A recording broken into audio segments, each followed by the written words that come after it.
Mi oedd 2016 yn flwyddyn antur yng Nghymru, ond i Hugh Brassington mi oedd hi'n fwy nag hynna. Blwyddyn heriol a chyffroes i ddeud y lleia.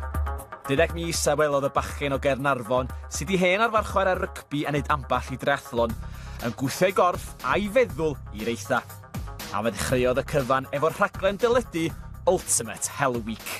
Nes i roi cynnig i ni. Be oedd sioe BBC 2, oedd hi, a dyn oedden nhw'n gael lot o bobl o gwahanol gefndirodd. Oedd na bobl oedd yn gwneud gymnasteg yn y gemar gymanwlad yna, oedd na bocswyr proffesiynol, MMA fighters a fi, dwi'n gwybod beth iawn fi. Oedden nhw jyst yn gweld allan o gyda hyn be oedd o'n gymryd i fod yn rhan o'r lluoedd arfor arbennig yma.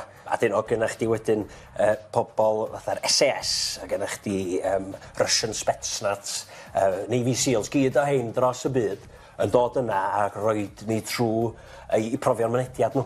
Ac oedden nhw ddim bwydo ni am 48 awr. Gyda ni amball i hobnob yn canol, dwi'n yn dweud. Ac oedden nhw'n gwneud bethau hyrt bost.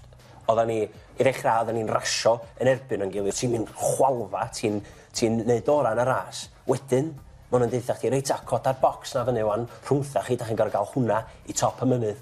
Ti'n cyrraedd top mynydd efo, maen nhw'n deitha chdi, oedden ni'n misio chdi neud hynna. Dewch am yn ôl awr, y twmffat. Ia, a ti dda, a maen nhw'n chwarae fod y bendi fel fyd. Fe gafodd dros 1000 o ymgeiswyr eu hidlo lawr i dim ond 30 ar gyfer y gyfres deledu. Ac yn y diwedd, Trian yn un ath gyrraedd y pen draw. A dyma dy fod mae'n gysdi ddenu mi? Edo, o'n i na, o'n i na diwedd rhywsyd. ac mwyn gorffwys a Dduw i deithio'r byd, India, Awstralia ac yna Seland Newydd, a fanna gafodd ei ysgogi i gystadlu unwaith eto yn y ras eiconig, y Coast to Coast. So ras enwog y byd ar aml gamp, multi-sport, pencampwriaeth y byd, a mae'n hen daid ar gyd o'r o'r triathlons sy'n gwmpas dyddi yma. Hwn oedd y cynta. Efo'r Coast to Coast, ti angen grad 2 mewn caiac i'w dŵr gwyn. O'n i'm yn gwybod oedd yna caiacio yna fi'n ddechrau. Does ddim nofio yna fo. Caiacio, dŵr gwyn, lawr o Waim a Cariri Gorge, a mae hwnna'n 72 km o dŵr ffyrnig gwyn. O'n i'n gorfod deud clwydda chydig bach am ffyrnigrwydd Llyn Tegid, lle yr unig lle o'n i wedi bod yn caiacio cynt. Hwnna'n yr unig beth yn nhw'n gyd. Mae'n gyrru ias lawr yng nghefni rwan yn meddwl amdano fo. Oedd o wirioneddol yn codi ofn o'n fi de. Ac ar ôl y caiacio, nesa mi oedd y Pioneer.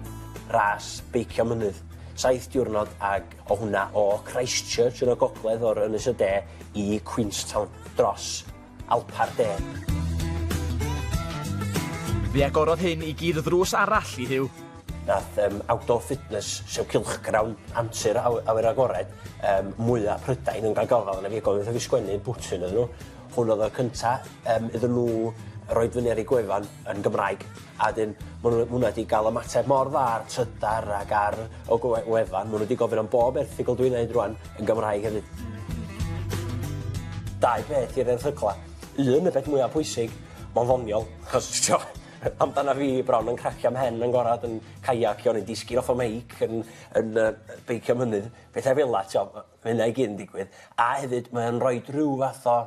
mae'n rhoi manylion sut i rywun fynd amdani i ddechrau o'r newydd i gyrraedd y rases sydd probably maen nhw fyny fanna.